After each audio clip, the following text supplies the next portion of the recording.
Hello, my name is Stephen Evans and I'm the author of the article Designing Tasks for the Business English Classroom. This article was published in ELT Journal in July 2013. And what I'd like to do now is just to say something about the background to the article, what motivated it, the major methods of data collection and analysis, the major findings, and some of the implications for teaching.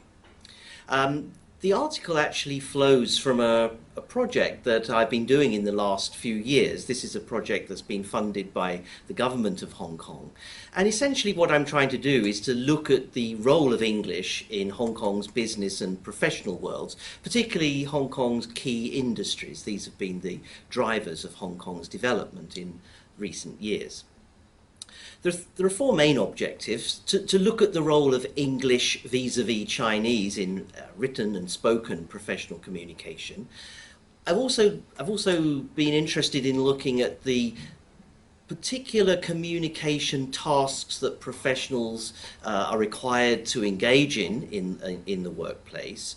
Another thing I've been looking at is the challenge of using English as a second language for business purposes. And I guess behind all of this is the idea that the findings can be used to inform the design of courses, materials, classroom activities in my particular institution. I'm working in the English department of the Hong Kong Polytechnic University, and a major focus of our teaching is English in the business world. We have an undergraduate degree, English studies for the professions, a master's degree, English for the professions. So much of the work from the project has been fed into the design of proficiency courses and also content-related courses. But when thinking about this article, I was actually thinking, how can the findings of this study inform the teaching of business English more generally in other parts of the world? What kind of insights emerge from the huge amount of data that I collected? Now, as part of the preparation for this article, I spent a bit of time looking through many of the recent textbooks in the area of business English. Commercial publishers have an array of textbooks for all kinds of levels and different contexts. And particularly for the more general purpose textbook, what struck me was the rather traditional or conventional nature of some of these materials.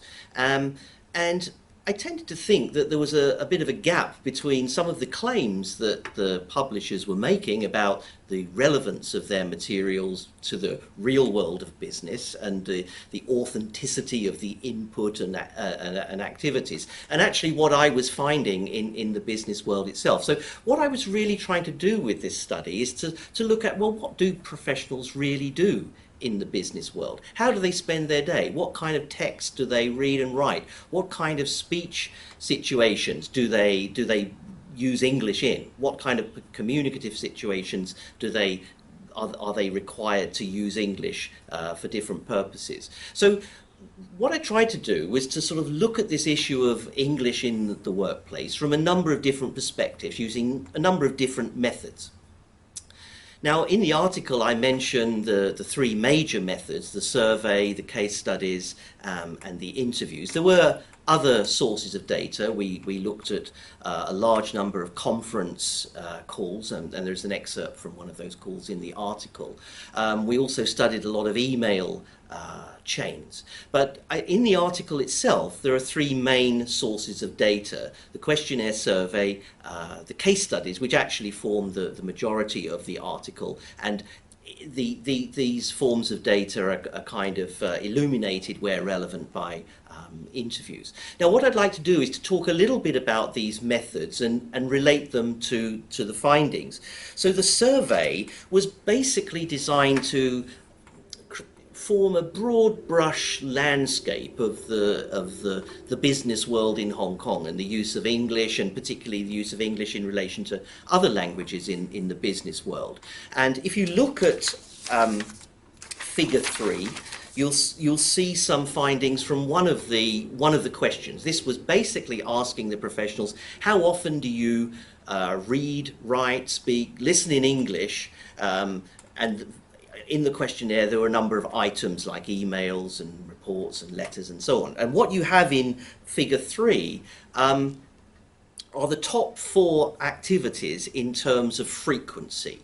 And in that figure, the data are classified according to company background. So we have English, writing in English, reading in English, speaking and listening in English, the responses of those employed by foreign-owned companies, those employed by China-owned companies, and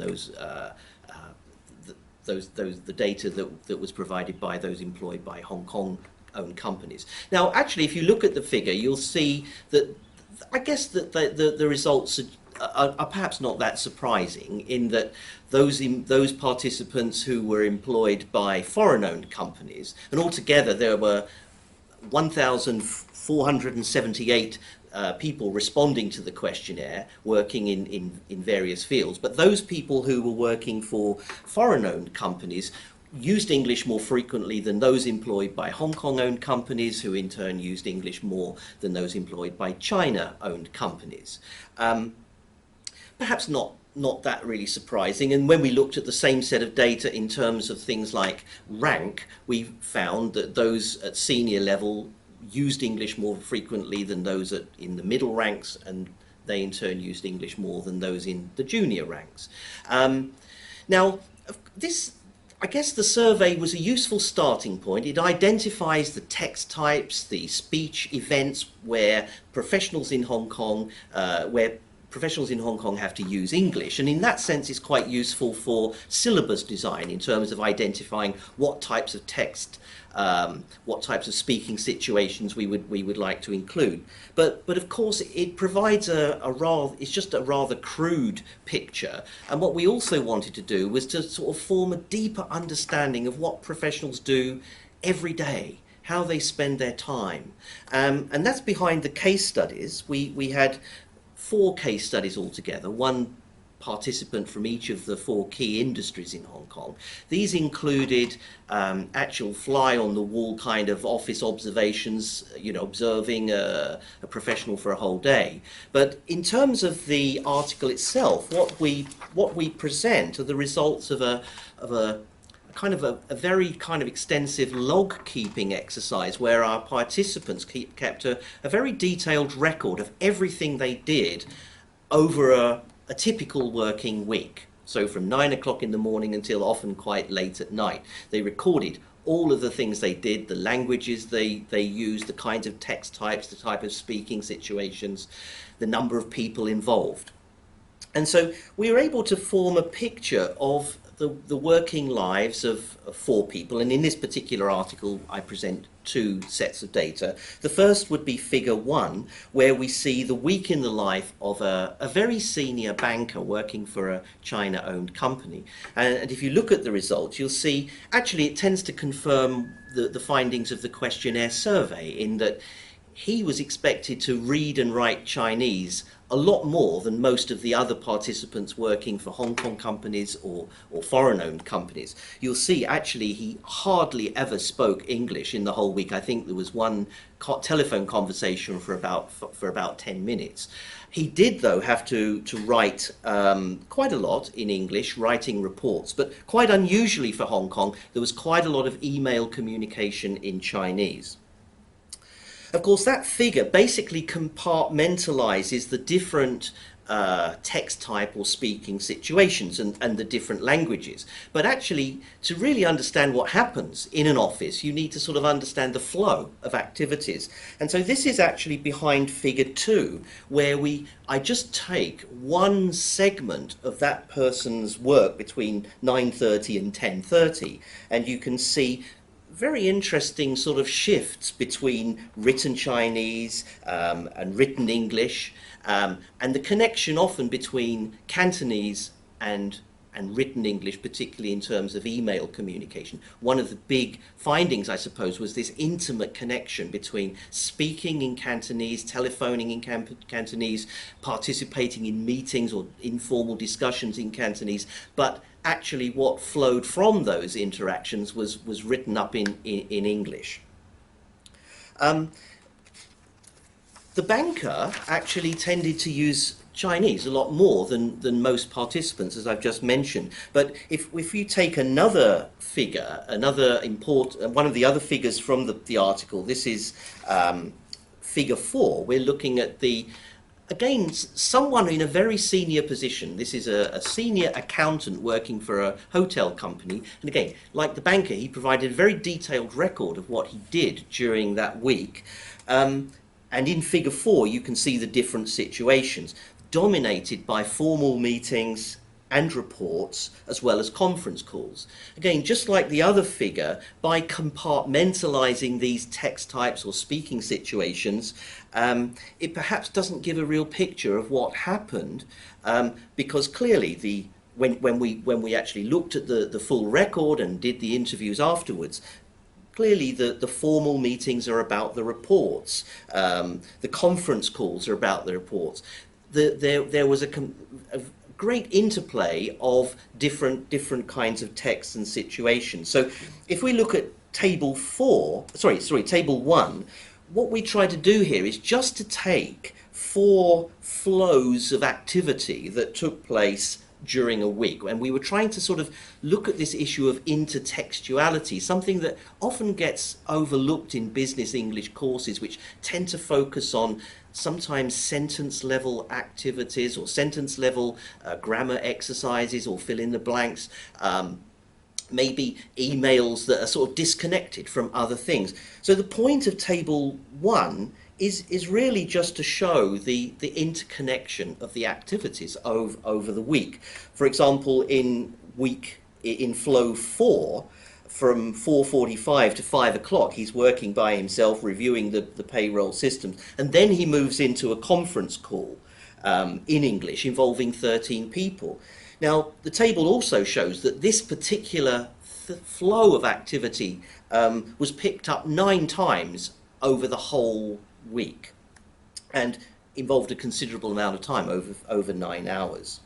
So what we're trying to do then with the case studies was just try to provide a picture. Obviously it's quite difficult within the confines of an ELT journal article where you only have about 3,500 words to do this, but we were trying to sort of pick out those features of the business world that somehow we might need to build into our teaching.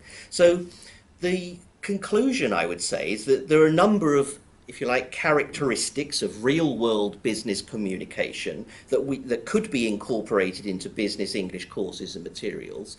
For example, trying to capture in some way the pace, the pressure, the unpredictability of communication in the globalized office.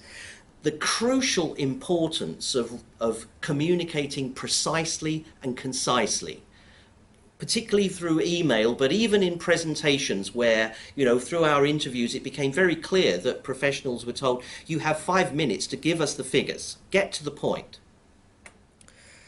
The emphasis on problem solving, I think this can be an important element of business courses. As we can see in table 1, the centrality of intertextuality. And the importance of collaboration, and then the interplay between written and spoken communication, and also between different languages, because it becomes very clear that the globalized business world is not an English only zone. English is one of the languages that are sort of are used there. Now, of course, it's perhaps in terms of putting forward these ideas, perhaps it's easier said than done. Easier perhaps to do this, incorporate these kind of features perhaps into university courses, the kind of courses I design, rather than textbooks. But anyway, I thought that the findings did have some relevance for teaching business English around the world. And I hope that the article will be interesting for business English practitioners. And if anyone is interested in finding out more about the project, particularly the questionnaires, you can certainly email me. I think the email details are given at the end of the article. Okay, thank you.